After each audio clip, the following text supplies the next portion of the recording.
Assalamualaikum warahmatullahi wabarakatuh. Alhamdulillahirabbil alamin wassalatu wassalamu ala asrafil anbiya'i wal mursalin wa ala alihi wa sahbihi ajmain, amma ba'du.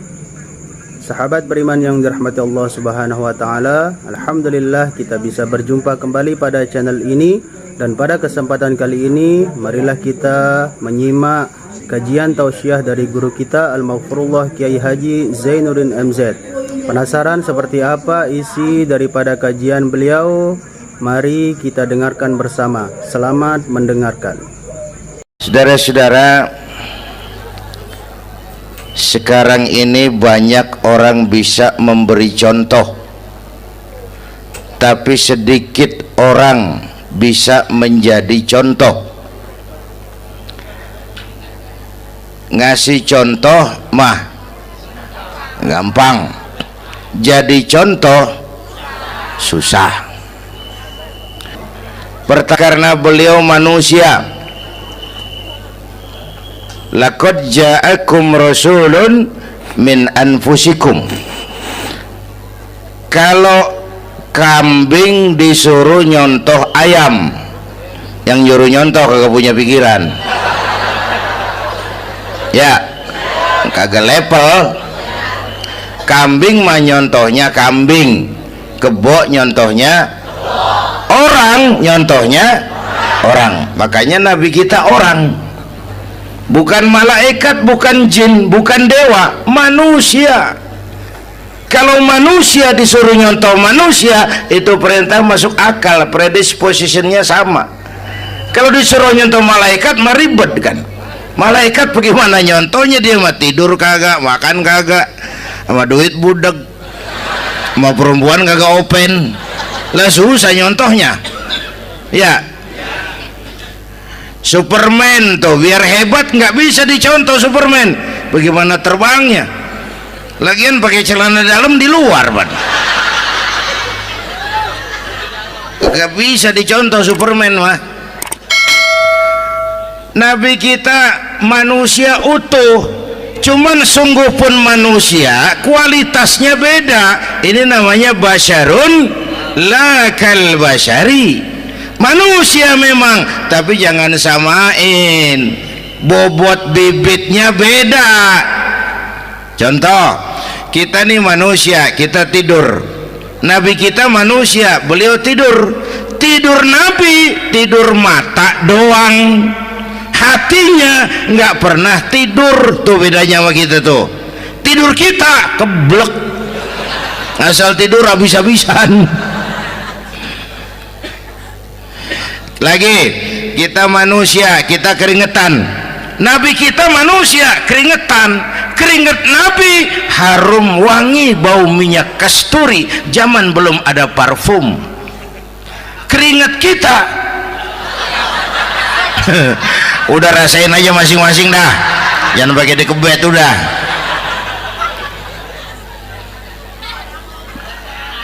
Contoh lagi, kita nih manusia nih, kita beludah nggak? Nabi kita manusia, beliau juga beludah. Ludah Nabi obat, ludah Nabi itu kan waktu mau hijrah kan sama Sayyidina Abu Bakar, sampai di Gua Sur, Sayyidina Abu Bakar bilang, saya turun duluan ke gua ya Rasul. Ngapain? Bersihin gua, takut ada binatang berbisa. Silakan turun. Sayyidina Abu Bakar bersihin gua, bener tuh, tangannya digigit kalajengking, sakit, ngebet, bengkak. Kalajengking Arab ya, emang di Arab kejadiannya. Wuher nyaut aja bener, ditahan aja, udah aman ya Rasul, silakan turun. Lama-lama dalam gua berduaan kelihatan juga Sayyidina Abu Bakar mukanya pucat. Nabi tanya, mabalu kayak Abu Bakar? Abu Bakar kenapa? Nggak apa-apa.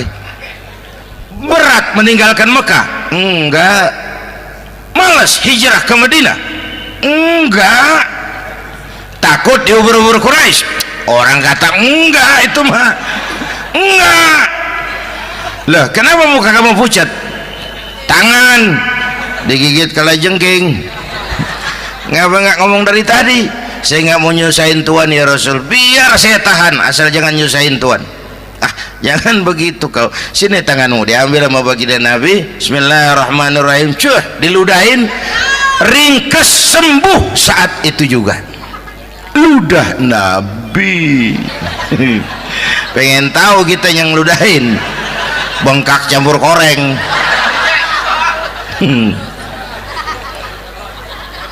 Satu tuh alasannya kenapa Nabi dijadikan contoh, karena manusia, kalau manusia disuruh nyontoh manusia pasti bisa dong ya. Yang kedua, karena tadi kata Bang Haji Omar, pribadinya itu pribadi yang multidimensi. Mau nyontoh apa? Pak, saya ini pengusaha Pak. Nabi umur 9 tahun udah ke Syria tuh, dagang lintas negara Syam tuh. Saya jenderal Pak, Nabi mimpin tentara di medan perang Mas. Saya mau balik Pak, Nabi dakwah Bung. Saya guru Pak, Nabi ngajar Mas. Innama bu'istu mu'alliman, aku diutus sebagai guru, guru umat, guru bangsa. Saya politisi Pak, Nabi diplomat ulung Bung. Saya presiden Pak, Nabi mimpin bangsa dan negara Mas. Saya kepala rumah tangga Pak, Nabi punya anak bini Bang. Ayo lempengan mana dulu cari ngomong. Malah Nabi Isa tuh nggak bisa jadi contoh bagaimana membina rumah tangga bahagia. Bagaimana membina rumah tangga bahagia menurut contoh Nabi Isa? Nggak ada Mas. Kenapa? Nabi Isa belum sempat kawin. Ya, Nabi Isa belum sempat kawin. Ada pengikut Nabi Isa menyangka nggak kawin ajaran Nabi Isa, pada ngikut lagi nggak kawin. Tuh pastor tuh mubazir, orang dikasih perabotan. Bang bener, saya kalau dalam Islam kiai kagak boleh kawin, saya pilih berhenti jadi kiai. Kalau kagak ada giro-giroan, botak rambut.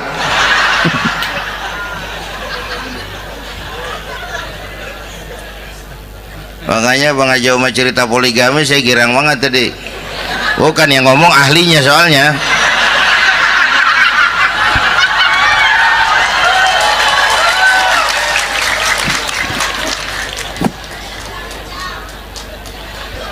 Dadah gitu aja deh ya. Nah kata Imam Busair ini yang dahsyat, ka'annahu wa huwa fardun fi jalalatihi fi ashkarin hina talqahu wa fi hasham. Sepertinya kehebatan Rasulullah itu sama baik sendiri maupun di tengah tentara. Artinya begini, orang hebat banyak, tapi yang hebat di mana-mana susah nyarinya.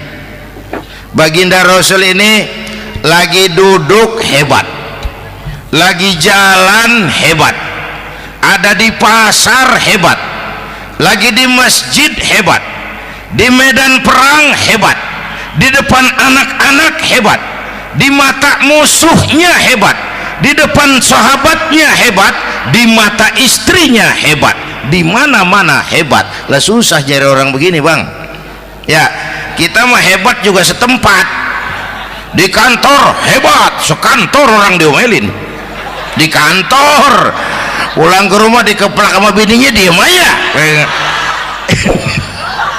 Nih di depan bininya dia kagak hebat dia mah.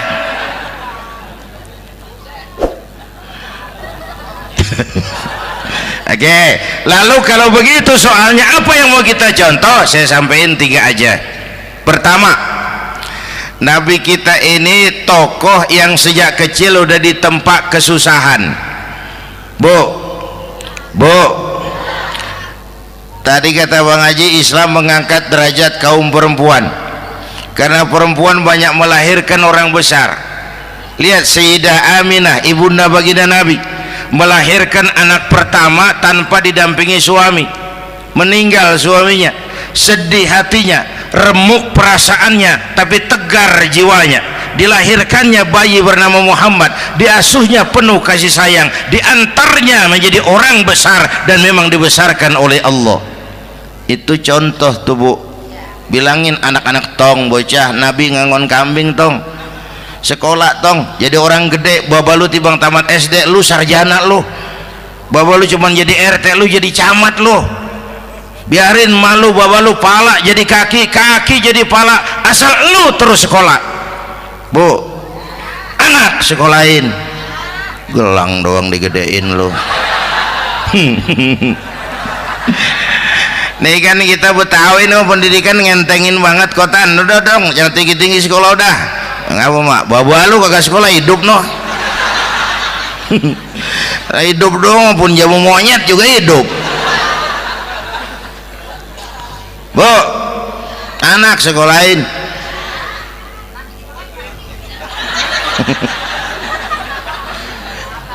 Mahatma Gandhi. Oh, kecilnya begeng, ceking, cacingan, liatim. Emaknya tuh Gandhi sekolah nak, Gandhi belajar nak, Gandhi jadi orang besar nak. Kalau perlu belajar ke Inggris, biar Inggris menjajah kita. Gak apa-apa kau sekolah ke Inggris, tapi jangan jadi Inggris nak. Jangan pacaran sama bule, jangan sentuh minuman keras. Gandhi jadi orang besar. Mahatma Gandhi tumbuh karena dorongan emak. Mak, udah yatim. James Watt, Kang Bandrek. Emaknya tuh yang dorong tuh jadi orang besar. Belum lagi perempuan yang jadi besar. Di Indonesia ada Kartini, di Jawa Tengah ada Dewi Sartika, di Jawa Barat Dewi Sartika, di Bengkulu ada Fatmawati Soekarno sang penjahit bendera merah putih, di Aceh muncul Laksamana Malahayati, disusul kemudian oleh Cut Nyadin, baru kemudian muncul Cut Koko, Cut Meme, Cut, ya udah tak cut lain dah.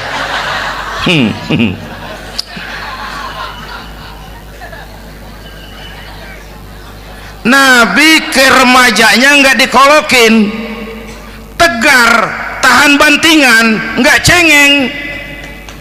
Begini bang, kalau bahasa kita nih, bahasa Betawi nih, orang mah bang kalau udah biasa susah ketemu susah nggak kaget udah. Ya kita Betawi kan mah susah udah nukangin.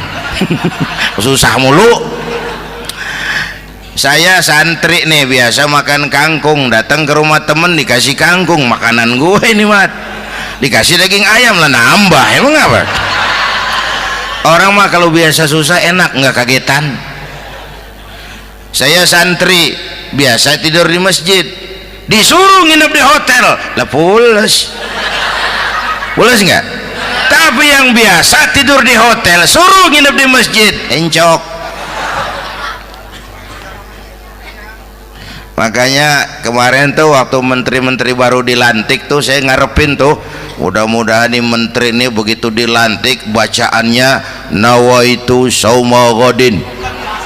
Lu pada niat puasa dulu dah, entaran. Puasa kan bukan kagak boleh, nunda doang, nunda puasa mah. Tempe boleh maghrib, tahu boleh maghrib, air kelapa boleh maghrib. Lu menteri pada mau naik mobil mewah boleh ntar kalau ekonomi udah mendingan, rakyat udah pada legaan napasnya. Ya sebab apa? Itu duit buat mobil para menteri kan duit negara. Duit negara kan duit rakyat. Duit rakyat kan duit gue juga, itu ada di situ. Gue bayar pajak. Sayangnya kebanyakan pejabat kita asal dilantik aja bacaannya Allahumma lakasumtu, niat buka puasa. Orang buka puasa kan kemaruk apa jadi gares ya. Bu, jadi benar Islam mengangkat harkat, derajat, martabat kaum perempuan. Kata Bang Haji Umar tadi, denger nggak tuh? Waktu Nabi ditanya, ya Rasul, siapa yang paling harus saya taati di dunia? Ibumu. Setelah itu ibumu. Setelah itu ibumu, setelah itu bapakmu. Ibu 3 kali disebut, bapak. Coba pikirin, ibu 3, bapak 1. 1 bapak. Ini bagaimana ngitungnya, ini jadi kerok begini nih ngitung nih.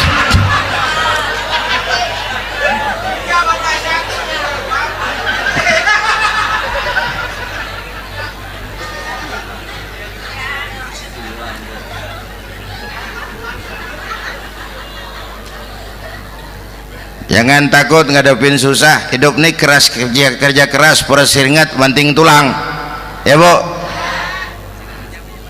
Satu. Yang kedua, contoh dari Nabi, orang yang paling bersih hatinya Rasulullah, orang yang paling baik akhlaknya Rasulullah, orang yang bahkan sudah dapat jaminan ampun dari segala dosa Rasulullah. Tapi orang yang kalau sholat malam sampai bengkak kakinya karena rajin sujud Rasulullah. Aspek ibadah apaan? Hei, diam-diam giliran gue ini ngomong.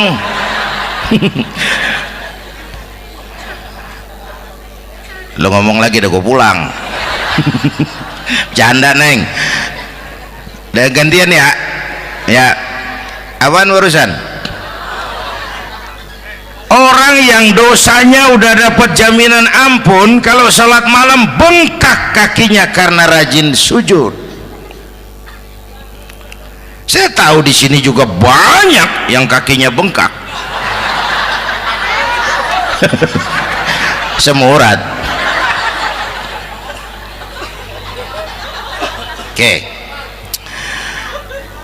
Kira-kira 3 minggu yang lalu saya menghadiri haul akbar Syekh Maulana Malik Ibrahim di Gresik, haul ke 609. Dari situ saya ke Surabaya ikut zikir sama keluarga besar Tarbiyatul Qulub. Waktu zikir saya terkejut, ada kalimat yang dibaca ratusan kali menyentak perasaan saya. Kalimatnya sederhana, kita hafalah, yaitu kalimat ana Abdullah. Dibaca ratusan kali, ana Abdullah, ana Abdullah, ana Abdullah, ana Abdullah. Buat saya itu menyentak karena memperteguh komitmen, saya hamba Allah, saya hamba Allah. Ah, itu mah Pak Zainuddin kan biasa, itu mah kita semua juga hamba Allah. Betul. Ayo kita bikin luar biasa. Saya mau tanya, bapak, ibu hamba Allah apa bukan? 3 orang. Ibu hamba Allah apa bukan? Hamba Allah. Kata siapa? Nah, kata ibu sendiri. Kalau kata sendiri pan namanya pan ngaku. Ya, orang ngaku mah boleh dong, tiba ngaku namanya juga ngaku. Cuman diakuin apa enggak kita pan belum tahu.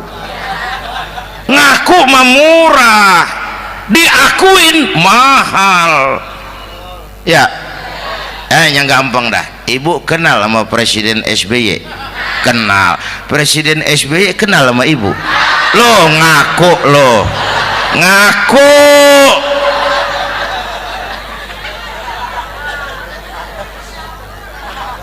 Saya hamba Allah, kata saya.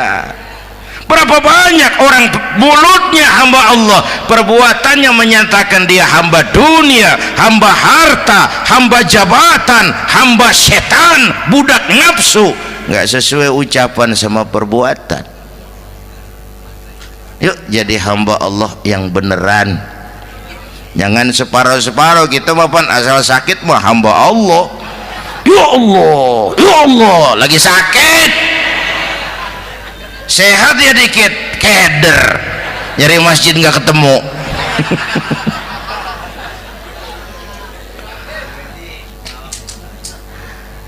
Apalagi kata Bang Haji tadi nih, kita nih kan zaman entertain nih, orang pada pinter bikin bungkusan sekarang Bang. Ya, abad entertain, orang pada bangun pencitraan. Tadi itu kiai sama dukun tipis bedanya. Dukun pada pasang iklan sekarang, ketik reg. Waduh, sampean lahir hari Selasa, nggak cocok di air, ono di hutan sono. Larang udah dagang es jadi berhenti, nggak cocok di air.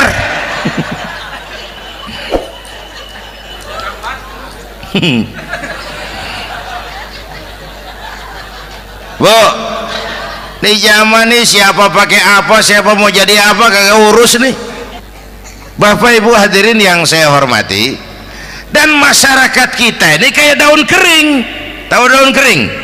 Gampang dikumpulin, susah diikat, berisik, gampang dibakar. Tuh daun kering. Penyakitnya kutil, kurang teliti, cepat heran, gampang kagum. Cepat heran, gampang kagum. Dulu ada tuh satu hari tabrakan di jalan kenceng, buah, korban jatuh belepotan darah, dikerubungin orang banyak. Datang wartawan mengambil gambar dari dekat, susah, orang banyak bener ngerubung. Cari akal nih wartawan, tolong saya dikasih jalan ke dekat korban. Orang nengok semua, saudara siapa? Saya bapaknya korban, katanya. Dia ngaku bapaknya korban. Ya orang minggir semua, minggir, ini ada bapaknya korban. Orang minggir semua, dia maju ke depan korban. Sampai di depan korban pucat mukanya tuh wartawan. Kenapa? Yang ketabrak anak monyet, Pak. Dia udah kedongan ngaku bapaknya korban.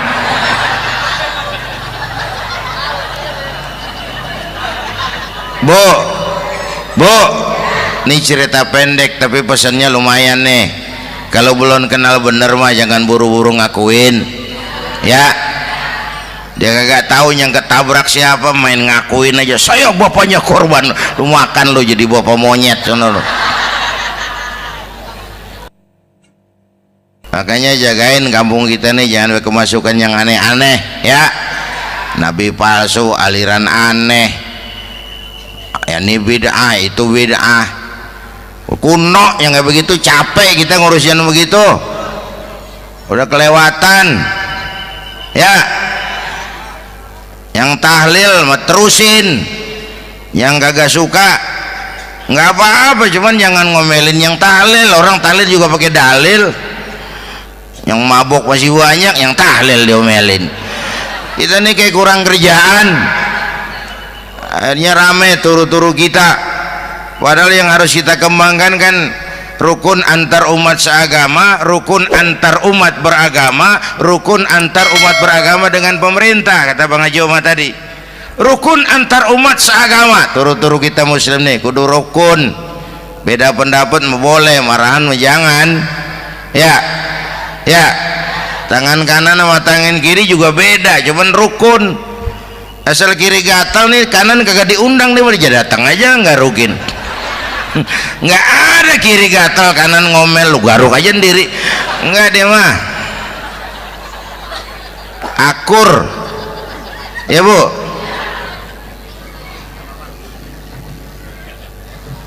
Yang kedua, rukun antar umat beragama. Islam ini rahmatan lil.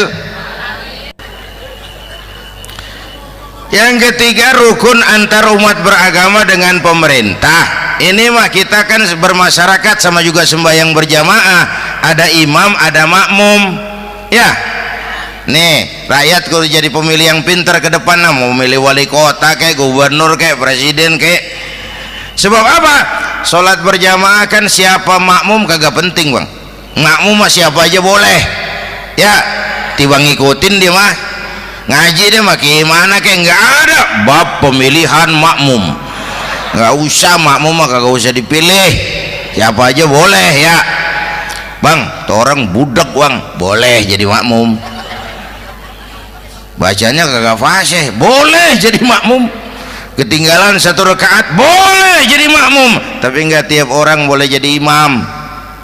Siapa yang dipilih jadi imam? Pertama, a'lamuhum, kata Nabi, orang yang paling alim di kampungmu siapa? Angkat jadi imam. Yang paling alim, bukan yang paling tua. Tua juga kalau kejemur kisut. Dulu tuh Nabi Adam waktu diangkat jadi khalifah kan bekalnya apa? Wa 'allama Adam al-asma'a kullaha. Al-asma' ay al-ulumul katsirah. Dulu zaman Fir'aun perang sihir sama Musa, sekarang perang visi dan misi. Punya ilmu, Bu, ngerti urusan dari tetek sampai bengeknya. Kalau ngikutin imam yang alim pan enak, bisa dipertanggungjawabkan. Hati-hati milih pemimpin, maksudnya Bu, jangan terjebak oleh penampilan. Emas pasti kuning, bener? Apa semua yang kuning pasti emas? Udah paham dulu. Ustadz, kenapa? Di kampung saya ada 2 orang alimnya sama. Yang mana yang jadi imam? Afsahuhum, yang lebih fasih lidahnya. Yang satu alim pelok, yang satu alim kagak pelok. Nah, yang kagak pelok suruh jadi imam. Kenapa? Nggak sah orang fasih bermakmum kepada imam pelok. Ustadz, imam pelok, makmum pelok semua. Sah. Namanya kampung pelok, biarin. Susah diurusin udah itu. Apa sih artinya fasih? Yang enak deh, nyambung. Pegel kalau punya pemimpin kagak nyambung sama rakyat. Ya, rakyat mau yang ngidul deh ngalor, rakyat mau yang ngulon deh ngetan. Lah kan capek rakyat, kagak nyambung. Makanya kalau jadi imam pesan Nabi, idza amma ahadukumun nas falyukhaffif. Kalau kamu jadi imam, ringankan sholat kamu. Itu makmum nggak sama kekuatannya. Jangan panjang-panjang kalau jadi imam, kudu tahu keadaan makmum. Tuh makmum ada yang udah tua rentak, diri aja udah gemeter. Ada yang punya darah tinggi, kalau sujud kelamaan palanya ngebet. Ada yang udah janji tuh makmum habis sembahyang mau terima duit. Kalau imam kelamaan, kalau saudara makmum. Ya, nyambung. Jangan udah diangkat jadi imam saenake dewe. Salat isya berjamaah, rakaat pertama selesai Fatihah Yasin. Makmum ikut mengikut, cuman bari ngancem. Besok gua tawiatin balik lagi udah. Kagak nyambung. Kalau nggak nyambung tuh capek, Bu. Jangan tersenyum kepada orang buta, jangan berbisik kepada orang tuli. Kagak nyambung. Orang buta diajak senyum, bagus sih maksudnya, cuman kan rada mubazir. Orang kagak paham. Cari pemimpin yang nyambung. Kalau memang masyarakatnya suka tahlil, cari pemimpin yang suka tahlil. Rakyatnya suka maulid, cari pemimpin yang suka maulid, supaya nyambung, kagak pegel kita.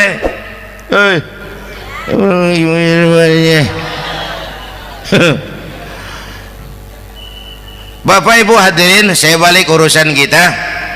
Nyontoh Nabi ibadahnya luar biasa. Bu, kita ini perlu Allah. Kita ini perlu Allah. Semua kita perantau di bumi Allah ini. Perantau pasti pulang.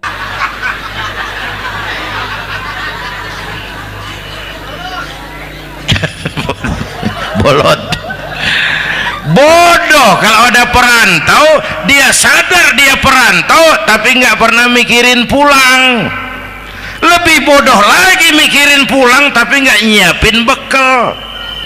Yang tadi Bang Haji Omar udah bilang tuh, muda mati ya. Kadang-kadang engkongnya seger banget, cucunya mati ya. Perantau mah mesti pulang. Sini mah kita ngendon doang, ngendon taran. Mula-mula pan Bang, kita mah tinggalnya jauh di alam arwah. Dari sana pindah ke alam rahim, alam kandungan emak nih. Pernah tinggal di situ 9 bulan tuh. Ada yang 2 tahun, yang keluar udah kumisan.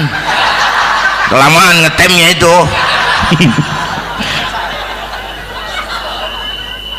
Dari sisi ini mau pantas ibumu, bapakmu, karena alam rahim fisik dan psikis emak lebih capek dari kita bapak. Kita mah orang laki mah kita mah investor gitu mah, nanam modal doang. Yang ngolah pabrik kan emak tuh, ya mak. Pabrik. Anak-anakku remaja pemuda yang hadir, masya Allah, emakmu, emakku, emak kita semua nih, dari mulai ngidamin kita udah kita seksa nih mana. Dari mulai ngidamin kita udah kita seksa emak nih, muntah nggak urus. Mending ada yang dikeluarin mah enak, lega. Ini kagak ada apa-apanya. Bener mak. Yang dipengenin yang kagak musim, lah kan setengah mati lagi urusan. Tengah malam pengen megang pala kereta, lu jorok bener lu, gue heran.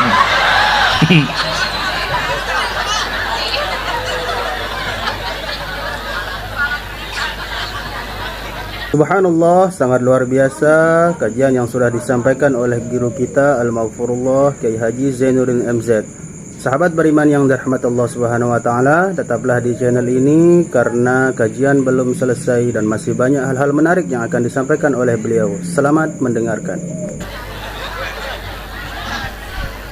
Bapak Ibu hadirin, yang ketiga terakhir, contoh dari baginda Nabi, modal utama perjuangannya adalah akhlak. Memperbaiki akhlak, pakai akhlak. Rasulullah ngajak, bukan ngejek. Rasulullah merangkul, bukan mukul. Rasulullah pakai argumen, bukan pakai sentimen. Tujuannya adalah kebenaran, bukan menang-menangan.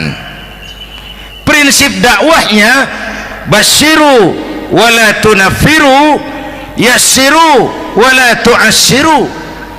Gembirakan orang, jangan ditakut-takutin. Mudahkan urusan orang, jangan dibikin sulit. Di masyarakat memang mendingan rakyat rendah berakhlak tinggi daripada pejabat tinggi berakhlak rendah. Dulu tahun 50-an orang kita kalau pergi haji ke Mekah 6 bulan. 6 bulan tuh orang udah pada lupa aja baru pulang. 6 bulan yang ada cuman kapal laut, Mekah Madinah onta, banyak rampok lagi di gurun pasir Baduy itu. Dulu orang tua kita belajar manasik, kalian belajar silat. Sekarang karena kemudahan kemajuan ilmu menciptakan Boeing memotong waktu 5 bulan, orang pergi haji cukup sebulan. Bapak Ibu hadirin yang saya hormati, oleh karena itu menjaga nilai-nilai akhlak itu penting. Kepada siapa kita harus berakhlak? Pertama, kita harus berakhlak kepada Allah. Bagaimana caranya? Jangan menyekutukannya dengan sesuatu pun. Yang kedua, jangan menyembah kecuali hanya kepadanya. Yang kedua, kita harus berakhlak kepada sesama tadi itu. Yang ketiga, kepada lingkungan. Saya dulu masih zaman ada almarhum kakek saya, engkong, kampung saya banjir, air masuk ke rumah, saya teriak, "Kong, banjir Kong!" Engkong saya ketawa, "Biarin, bukan salah air." "Habis salah lo." "Salah kita bagaimana Kong?" "Lah lo tempat air lo tempatin, yang punya tempat datang ya kagak ngerti, ini tempat gua, ini di sini nggak pada lo, lah banjir." Engkong saya nggak makan bangku sekolahan, tapi wise Pak. Air kan bukan musuh, air kan temen kan kudu punya tempat. Lalu kalau punya tempat, pantas kemana dengan ayam, banjir. Ya, dulu saya remaja ngaji babul istinja, kiai ngajar makruh buang air kecil di tanah berlubang. Saya tanya, kenapa makruh kiai? Pertama, untuk alasan kesehatan. Siapa tahu di lubang yang kamu kencingi ada gas beracun. Kalau tidak kiai, kalau tidak maka artinya melindungi binatang yang ada di dalam lubang. Siapa tahu di lubang yang kamu kencingin ada semut sedang rapat membahas laporan Susno 2Ji Apa dosanya lalu mati dikencingin? Ini namanya rahmatan li semut. Saya mau bilang alam sekarang tidak seramah dulu karena kita juga nggak ramah sama alam. Bapak Ibu hadirin yang saya hormati, padahal watak Islam rahmatan lil alamin. Inilah barangkali Alhamdulillah, demikianlah kajian penuh ilmu, hikmah dan manfaat yang sudah disampaikan oleh guru kita Al-Maghfurullah Kiai Haji Zainuddin MZ. Sahabat beriman yang dirahmati Allah Subhanahu wa taala, mari kita doakan beliau mudah-mudahan dilapangkan kuburnya dan diampuni segala dosa-dosanya. Dan pada para sahabat yang sudah menyimak kajian ini sampai selesai, saya doakan semoga dimudahkan segala urusan dunia dan akhirat dan dilapangkan rezekinya. Amin ya rabbal alamin. Sampai bertemu di kajian-kajian berikutnya. Wabillahi taufiq wal hidayah. Assalamualaikum warahmatullahi wabarakatuh. Setelah kita mendengarkan bersama kajian yang sangat luar biasa yang sudah disampaikan oleh guru kita Al-Maghfurullah Kiai Haji Zainuddin MZ, mudah-mudahan apa yang beliau sampaikan bisa kita amalkan dalam kehidupan kita sehari-hari. Doa dan harapan saya kepada para sahabat semua, semoga kita selalu dalam lindungan Allah Subhanahu wa taala, diberikan kesehatan, keafiatan dan dimudahkan segala urusan kita dan dimudahkan rezeki kita. Amin ya rabbal alamin. Sampai jumpa di kajian-kajian berikutnya. Wabillahi taufiq wal hidayah. Assalamualaikum warahmatullahi wabarakatuh.